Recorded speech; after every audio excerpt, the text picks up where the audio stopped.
All right, let's talk about this. So Alexander Volkanovski has came out and said that he's been drinking. I've been drinking. I've been drinking.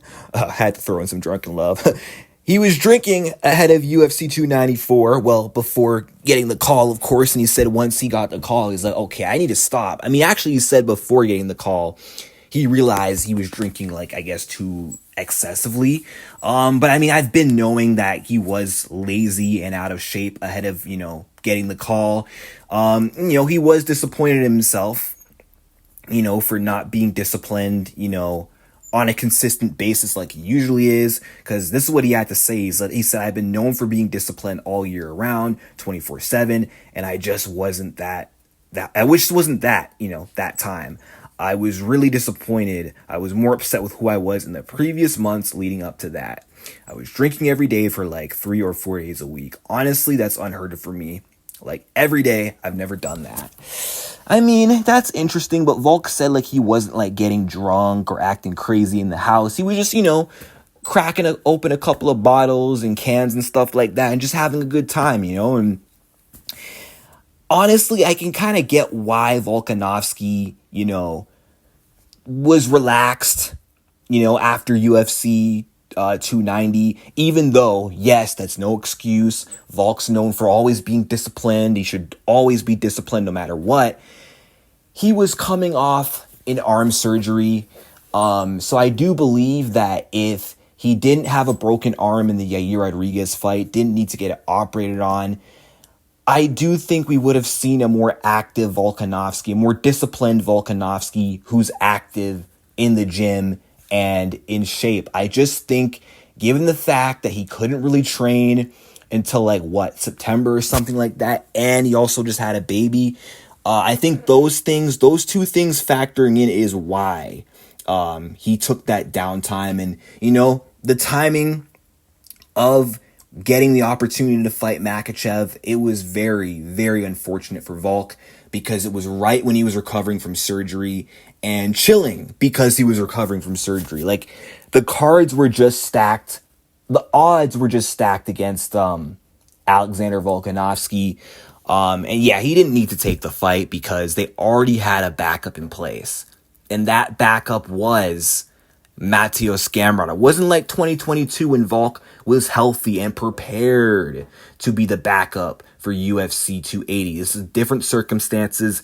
He was not ready. Volkanovski should have took the high road and let Gamrot step up and take that whooping from Islam Makhachev. Now, Volk's reasoning was, well, what if I never get this opportunity again? Although he also said other things like when he's inactive, it drives him crazy, he gets depressed. But he also added, I remember him saying that he thinks that, if he doesn't take the risk now, he might never get that chance later. But that couldn't be further from the truth, because who knows? What if, let's say, he waited it out and let Gamrot fight Makhachev, and let's say UFC 300 needed a headliner. Well, no, Islam's not fighting on UFC 300. He was never fighting on there. But regardless, he could have waited, fought Ilia Topuria in January, which they would have fought in Toronto if Volk didn't, have that Islam fight and KO loss, between or after, UFC 290. So they would have booked him for Ilia in January. And let's say he fought Ilia, not coming off a KO loss, but coming off a year dominant win while healthy and not coming off a KO. And let's say he beats Ilia Topuria. Right now, there's no one for Islam Makhachev to fight. I mean, all the top lightweight contenders are booked up for April. You got Gaethje fighting Max Holloway at UFC 300. You got Oliveira fighting Saryukian, and Islam's talking about coming back in June or July. Had Alexander Volkanovski not took the fight at 294, who knows what could have happened? He probably could have went out there, beat Ilia Topuria, or who knows, maybe not. But the chances of him beating Ilia, not taking the Islam fight would be better than, his chances would have been a lot better if the Islam fight never happened compared to now, because now he's coming off a KO loss. The chances of him losing are a lot higher. Let's just say that. But, let's say he waited it out, fought Topuria, beat Topuria, there you go. There's no contender for Islam to fight in the summer. They could have easily booked Volkanovski versus Makhachev 2 in the summer, and Volk would have had a full camp. He would have been better prepared. So even if, say, he still would have got knocked out by the head kick, he wouldn't have to be haunted by the fact that, well, I wasn't prepared. I didn't get those sparring rounds in. So it is unfortunate. It does suck. But, we can only live and learn. The sad thing is about this for Volk, though, is now that he didn't wait and he risked it, he's never getting that opportunity again to fight Makhachev because of the way he lost. He got knocked out in the first round.